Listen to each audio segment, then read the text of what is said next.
Hey everybody, how's it going tonight? Tonight I'm just grinding out some attack levels here, trying to get to level 90. I'm very, very close. I think I've only got like 260k to go. I am very close. I've got my Drygores sitting in my bank, ready to go. So I am really, really excited to have that. So I'm down here with some supersets, training on water fiends, just trying to hit that. And then after that, I'm probably going to try to go for strength, because my strength level right now is only 65. So it was one of the stats that I neglected when I used to play this game a long time ago, when I was, last time I was really into it. I mean, now, back in full force, I feel really bad because I spent so much time training attack. It's pretty cool though, with a superset now I can hit over 100 attack level, which is pretty cool. So I'm incredibly accurate, but I don't hit quite as hard as I should because my strength is so low. So, but the good thing about that is I can fight high-powered enemies, which is really cool. You can also see I've got RuneScape Metrics Pro. It's really awesome. I mean, it calculates your XP per hour and everything. It's awesome. I really like it. I really recommend it if you can do it. It's definitely worth it. I mean, these are the kind of metrics that are really helpful. Like right now I'm only doing, it says 160k per hour attack, which is funny because I was doing like 500k earlier. I don't know what's different now, but anyway. So I mean, this stream isn't really just going to be about me fighting the water fiends. That's more of just something to put on the stream. So you know, kind of not RuneScape related, but everybody watching this right now, you know, we've all got normal lives. We've all got normal stuff going on, and you know, real things. RuneScape is wonderful because it allows us to jump into another world and just be part of it for a while. And you know, it's very important to a lot of us, and sometimes it's something that you can turn to when things aren't going so well, and that's something that I really value. I had some pretty bad things happen today for me, and you know, I'm not going to go into much detail about what those things were, but I really just wanted to address a couple of things about our society and, you know, things that we need to do collectively to try to make things better. You know, when bad things happen to you, you always want to say, who am I going to blame, right? Whose fault is it? You know, when you tell people something bad happened, tell your friends or your buddies, and they want to know, alright, who did it? You know, because they want to know whose fault is it. But I think that for some reason we've gotten to the point where we care too much about whose fault it is. Sometimes it doesn't matter. Sometimes you just have to take the situation that's happened to you and you have to take it upon yourself to make that situation better. A lot of times when you complain, and I think people of all ages can relate here, sometimes you complain about something and you say, you know, it's not fair. You know, that shouldn't happen. It shouldn't be that way. And you know, a lot of times the answer that we get is, well, that's just the way it is. And it seems to be something that's used as an excuse. I don't think that's a real answer. I think really what's being said there is, that's the way it is.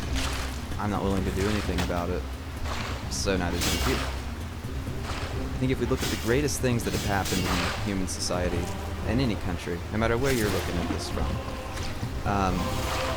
sometimes if something is not good, you have to change it. And I'm not trying to instigate anything here. I'm not trying to incite anything. Believe me, I'm a very passive person. I don't like to cause problems, you know. But I will say, if something isn't fair, something isn't right, and I have the power to make it right, I'm going to do that. And I think that we all should do that. I think that if we all did that, the world would be better. You know, small things that happen, or the big things that happen, whether it's the little inequalities or unfair things that happen, or the big ones. If you're in a position to make things right, you should. You know, in business they talk about how customer is always right, and that's in all levels of business. It's not just a mantra, it's true. I mean, things are only for sale because people buy them, right? Companies go out of business when no one wants to buy their products anymore. So, you just gotta remember, in the world, we are customers, and we're always right. And if the world isn't treating us the way we want it to, whether it's a broken system, or whether we're being treated unfairly, or being told we have to do something, or being told we can't do something, we have to make it fair. We have to make it right. I just want to say also,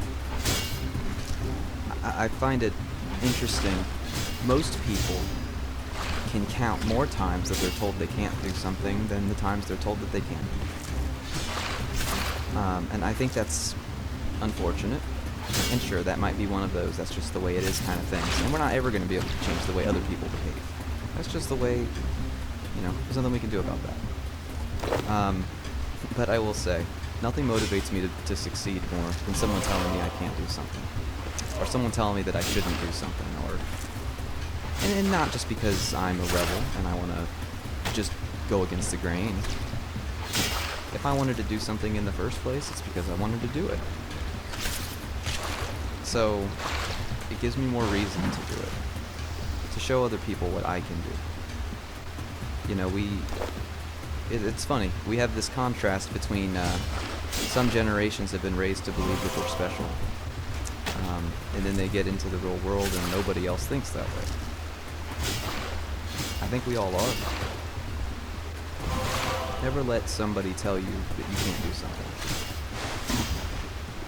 Even if it seems impossible. If you don't try, then you failed.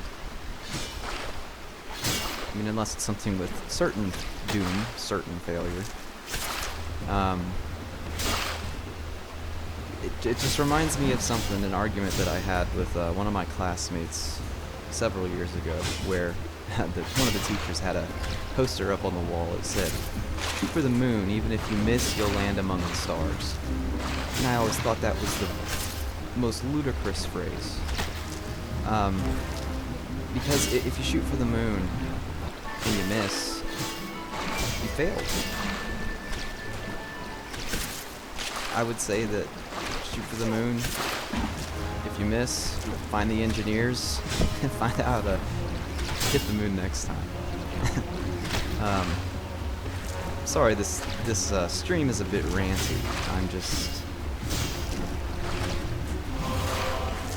I know that there are other people out there dealing with some things, and I just want people to know that we should collectively share our struggles, just like we should collectively share our successes. I think it's healthy. Back to RuneScape anyway. So, I'm about to die. Wow, I'm not paying attention. I need to eat. See, this is why I should just stick to playing the game. That's what I should do. Now what I've done is I've done an AoE attack, and that has actually aggroed more than one monster, and I'm taking multiple hits. Also, why is Prey not on? That's not good.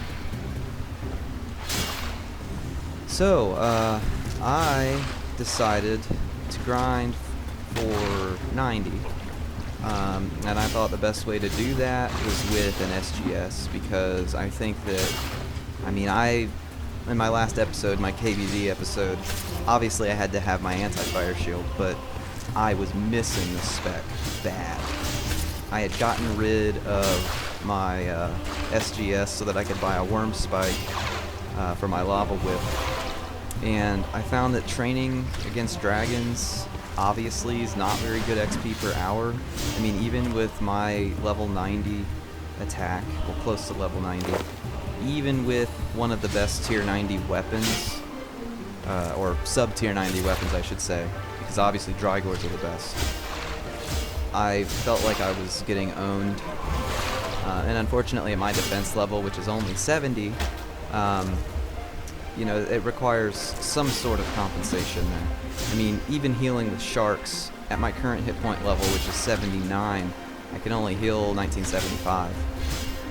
So, you know, I needed a way to make up for that. And then not being able, I mean, I didn't have prayer pots. So, I mean, just having the spec that heals you and basically gives you unlimited prayer, I mean, that's really hard to argue with, especially in these situations where I'm trying to grind for my attack level. I don't want to have to keep going back to the bank over and over and over again. So I decided I would go with the SGS because I think that spec is just killer. It'll help me. I mean, right there, I didn't gain much, but that's an extra piece of food, too, you know, every time I hit that. I've also found that it's not very effective against these guys. Obviously, they must not have any kind of weakness to melee slash. I wonder if stab would be better. I don't really know. I don't know what the weaknesses are for these monsters, honestly. I just know that they've been giving me pretty good XP. So right now I've only got 6.5 mil left. I ended up doing some flips today, and I made about 5 mil. I actually ended up with enough to buy a Drygore long, and then I also got an offhand Drygore rapier. And the only reason I didn't get the offhand Drygore long is because it doesn't really matter. It doesn't take attack style into account when it calculates damage. It's just looking at the accuracy and damage ratings. The style is calculated off of your main hand weapon. So the real reason is, obviously I wanted to match. I mean, I wanted to have 2 longs. I mean, if I'm going to drop 50 mil on 2 weapons, I want to have the very best. But in trying to get the offhand Drygore long, I mean, I think the GE price right now is like 21 mil. I put in up to 25 mil with nothing. No bites at all. So my threshold was kind of met there. I didn't see the point in trying to get that when I could get the rapier for 21 easy. I need to go. Run. 7-Eleven. Get up the stairs. Ooh, that was too close. Anyway, so I got it for 21. I am not satisfied though, because I really wanted the offhand long, because offhand longs are awesome. And I wanted to have a matching set of Drygores. So basically what I'm going to do is I'm going to wait it out a couple of days, because I'm looking at the graphs right now for the offhand Drygore long. It is crazy. Over the last 12 months, it opened at 18 mil. The low for the year is around 15 mil. Alright? When I looked at buying it, it was like 14 mil. I waited like a week, and it's already up to, I mean, if I look at the last month here, yesterday it was under 20, and today it's almost 22. I put in for 25 and didn't get one. So that's telling me that they're either not dropping, people don't have them and don't want to sell them, or they're in high demand and there aren't enough. So I'm gonna wait it out a little bit here. I'm gonna wait for it to peak, because I think everybody that has them now, they're gonna say, "Oh no, I'm gonna hold on to it. I don't want to sell it now. The graph is spiking." I mean, that's trading and merchanting 101. If something is spiking, that's when you unload. When something is crashing, that is when you load. People are loading now and holding, and they're going to hold too long. It's going to peak. I'm going to guess it's going to peak around 25.5, 26 mil, and then it's going to crash. Now, when I say crash, I mean it's probably going to crash down to maybe 18 or 19 at the lowest. But during that time, people are going to be crazy selling. They're going to be trying to sell at 24, 23, 22, 21. I guarantee you I'll put in an offer for 20 and I'll get it for 19. So I'm gonna wait. It's really just for aesthetic that I care, because with having stab, I'm not stab, sorry, the rapier offhand, it's gonna give me the same DPS, so it's not really gonna matter too much because I have the long as my main hand. So I'll just use those, and then once the price comes down, I'll sell the rapier and I'll buy the long. And that being said, I definitely would love to own a long and a rapier of the Drygores. That way I can have a slash weapon and a stab weapon. I mean, if I'm fighting dragons, for example, a non-boss dragon, of course, like if I'm fighting brutals down in this ancient dungeon or whatever, or mithrils, I want to be able to use a stab weapon because that is their weakness. And I think that would be obviously very helpful. And it's going to give me a higher DPS. If I'm farming for bones, for prayer, or skins for crafting, whatever, I need to be able to do that the most effective way possible. The best weapon in the game for that right now is going to be the Drygore Rapier. Now, if I'm fighting anything else, it seems like Slash is more effective against more of the non-dragon monsters. And if a boss has a weakness, though, interestingly, it does seem to be, if it is a melee weakness, stab. I find that as you get higher in levels, the stab weapons available to you are a lot fewer and more far between. I mean, my dungeoneering level is way too low. You could argue that the chaotic rapier exists to fill that. But even so, when you get up to tier 90 and you compare a chaotic rapier to a Drygore long or a Drygore rapier, it's not even close. I mean, we're talking up in these levels when you get up to 90s and you're trying to go for max 99 or even 120, you're going to want the weapon that gives you the best DPS. In a superset with Drygores, I don't know that much is going to beat that DPS, period. I mean, I really can't think of anything.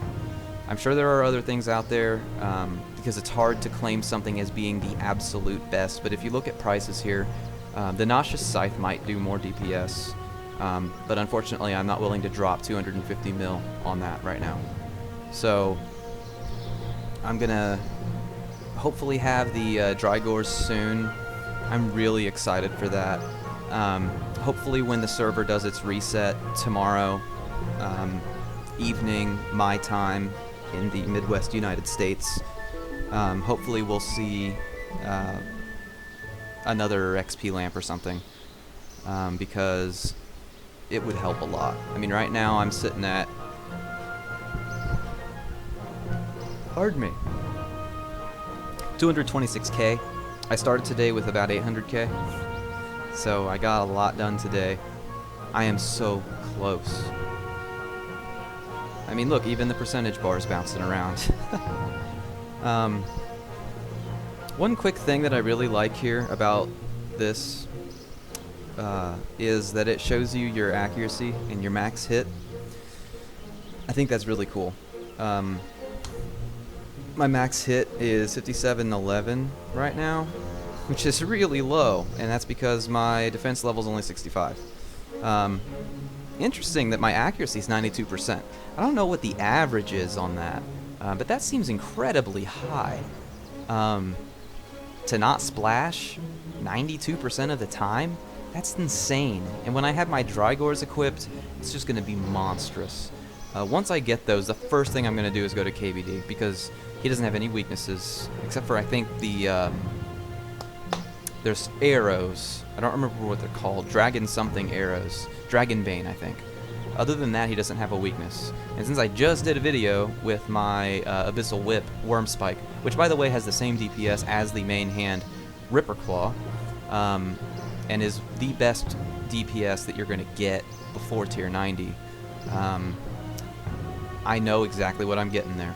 So I can't wait to get the Drygores, take them in there, even with just one hand, main, and then the offhand anti-fire shield. I'm thinking what I might also do is do some super anti-fires and run in there with dual wielding and see what kind of DPS I'm getting and how quick I can make the kills. I'm going to be training strength hardcore soon. I got to get that up. And then defense is next. And then I think I'm going to take a break from combat and I'm going to start doing some quests. I really want to do God Wars Dungeon. I think that'll be really cool content to show everybody. So anyway, I'm going to wrap up here real quick. So let's go ahead and deposit all of this. Just throw it all in there. I wish you could have placeholders in your inventory instead of just in your bank, because I always have a superset in these 3 slots, and it would be really nice if I could just jump in there and get those. Okay, I would like to open the caskets and see what I got.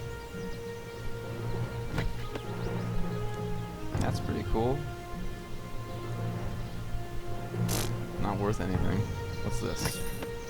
How many coins? 160 coins. It's ridiculous. See, and I've already got a cosmic tally, so I don't need it. Well, that was fun. Alright, let's see. Also, I just restocked on supersets. It was crazy expensive. Not really. I mean, I think the super defenses were going for like 6K. No, I think I paid 9K each for these. Yeah, so it says 78.68. No, I had to pay 9K. I couldn't get them, and I needed them because I was completely out. So I need to do some, let's see. I need to combine my potions because I've got a lot of half done potions here. So let's see. See, why would I do that?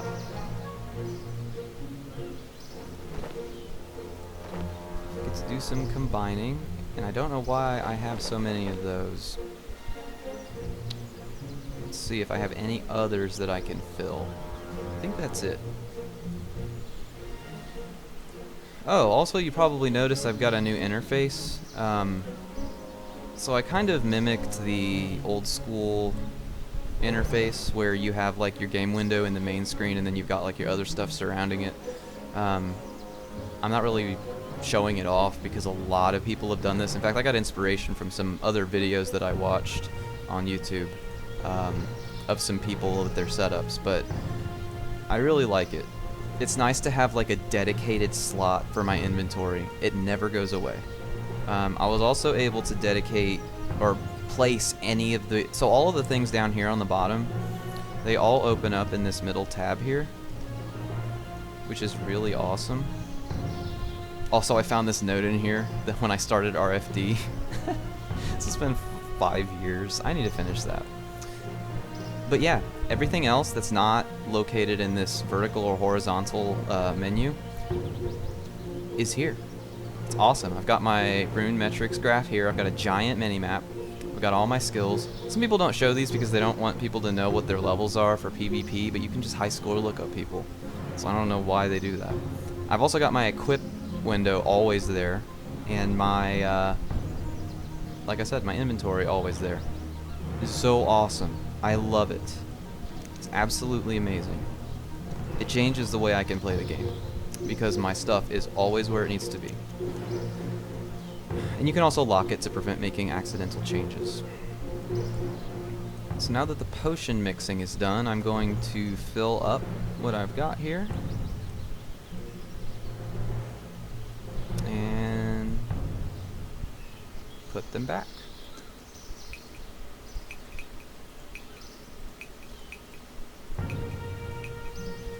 Wow, I don't have any anti-fires left. That's crazy. I only have 5. So that is an energy pot. That's a super energy pot. I'm trying to get this organized here because it was kind of a mess before. Anti-fire. There. Swap those and swap that. I am not a fan of how big of a mess everything is right now in here, at all. It's a horrible disaster. I mean, I gotta come in here and do some cleanup. Like, so much of this crap I don't even need anymore. I'm actually gonna put my food up there.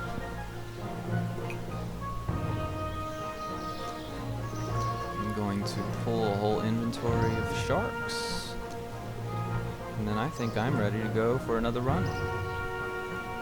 So what I'm going to do is just run to the entrance of the dungeon, get down to a spot where I can easily resume, and I can start. Also, this illumination aura, interesting. I've had this thing equipped for like years, literally years, and every time I tried to activate it, it would say it's not available to be activated. Well, a few weeks ago when I started playing on this account again, I checked it and it said it was going to be done recharging on June 1st. So I could not wait for June 1st. Sure enough, I was able to activate the aura. It gives you 10% experience every time you use it, and the 5th time you use it, you get double XP. And it works until September. It's awesome. So awesome. I feel salty though that I didn't activate it just now when I was doing that training, but that's okay. Not a big deal. So let's go ahead and go down here, and I'm gonna go, oh, there's someone down here. I don't want to take their spot.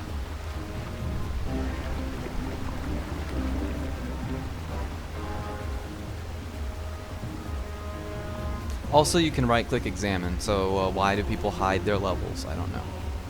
Let's see this guy. Alright, so they've got 75 attack, 80 strength. So here's something that's I think is kind of funny. So this person's combat level is 103. My combat level is only 94. I didn't realize it, but I kind of accidentally sort of made a combat pure on this account because I left my defense level at 70 and my strength level at 65.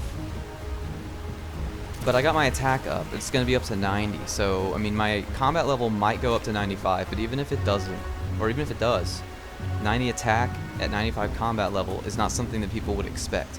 Of course, it's a moot point, though, because you can just right-click examine people. So it's not like I'm hiding anything. But I just think that's pretty interesting. My combat level should be much higher, and I really, really wish I had stuck with leveling all of my combat. I mean, Magic's only 54. I only need 385 XP to get to level 55. What was it level 55 that I wanted? Is there a teleport or something? I set a goal for 55. I don't know why.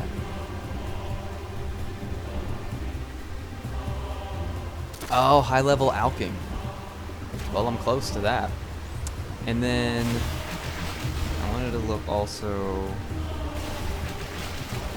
at my ranged. So I'm at 42. I set a goal a long time ago at 70 because I wanted a debo. So yeah. Now what's interesting, I think, and I really am excited to check this out. So once I get to level 90 attack, I mean, I'm gonna have 90 attack. And then here, I only need like less than 300k to get to level 70 on this. I wonder how quick that's gonna go. Because if I have 90 attack, I feel like my DPS is gonna be really high. And of course, at the lower levels, the XP that you need is so much lower. I mean, here at defense, I only need 65k to get to the next level. So it's going to be really fun to level after I get my 90 attack. I think I might have set myself up for some easy defense leveling.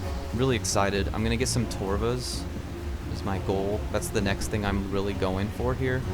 After I get Drygores. Drygore and Torva, that is going to be sweet. So thanks everybody for watching, and sorry for the ranty nature of this video, but I felt like they had a lot to say, and I wanted to say it. So thank you very much, and I will see you